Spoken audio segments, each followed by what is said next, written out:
Hey, what's up everybody? It's Stephanie from Horror Stories Clothing, and I'm here today with my very first YouTube video. Thank you so much if you're watching. I really appreciate you giving me your time. And today I want to break my YouTube ice with a little story about my very first real horror movie watching experience. The very first real grown-up horror movie I saw when I was a kid that really graduated me from like kitschy, scary, spooky Halloween jump scares, or like the little scary parts in kids' movies that aren't really that scary, into like real, genuine horror. I was in grade 5 or 6, I think, and I was at a sleepover with two of my friends, and we had managed to get our sneaky little hands on a VHS copy since DVD wasn't around yet. That's how old I am. And of the Blair Witch Project.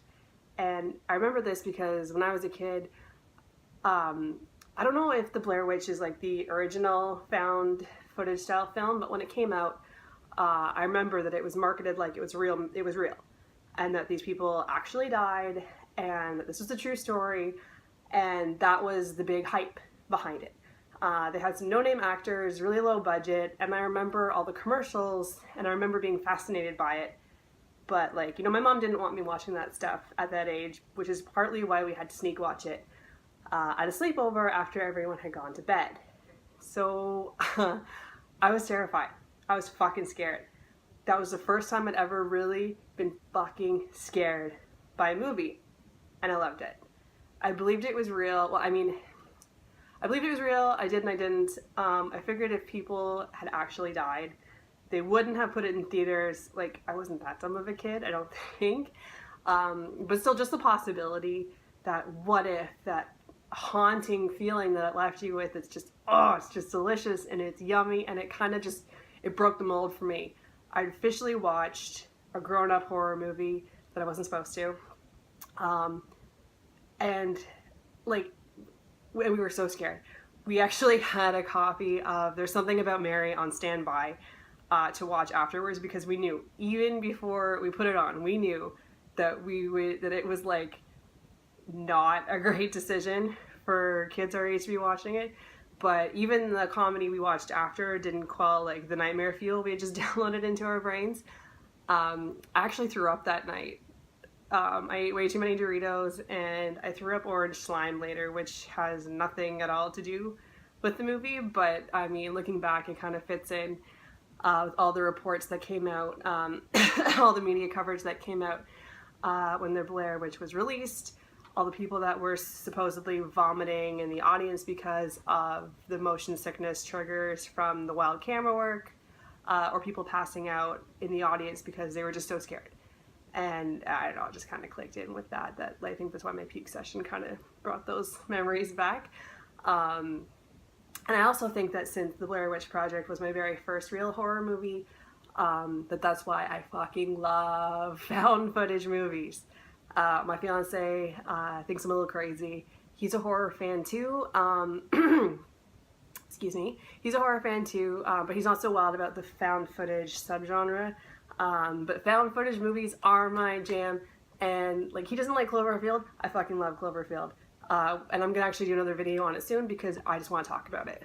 So, but when it comes to horror, I like the occult, I like the supernatural, I like things that aren't overly done, super CGI'd. Like even the Crooked Man from The Conjuring 2, even that little bit threw a damper on that whole film for me, because it was just so far removed from everything up to that point, and it was just clearly not real. And I mean, so back to Blair Witch. Spoiler alert, if you haven't seen the Blair Witch, the first one, the original, I'm gonna ruin some of it. You don't really see the witch. Her presence is known in so many other ways. Like, you can hear her, you know she's been there, you know she's been fucking shit up, but you don't ever get a full, clear shot of her. There's no CGI necessary because there's no need to create a physical witch character. There's enough suggestion around her for your mind to create your own version of the witch, which is more frightening. Because when your mind is left to fill in the gaps with something horrible, you can come up with something even more horrible than anything the filmmakers had in mind, and because we all have the things that scare us the most, and that's where our brains go, I find.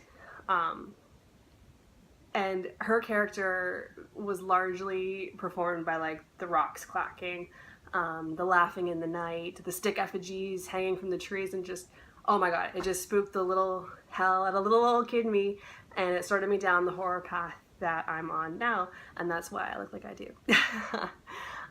So I'll always love the fuck out of the Blair Witch Project.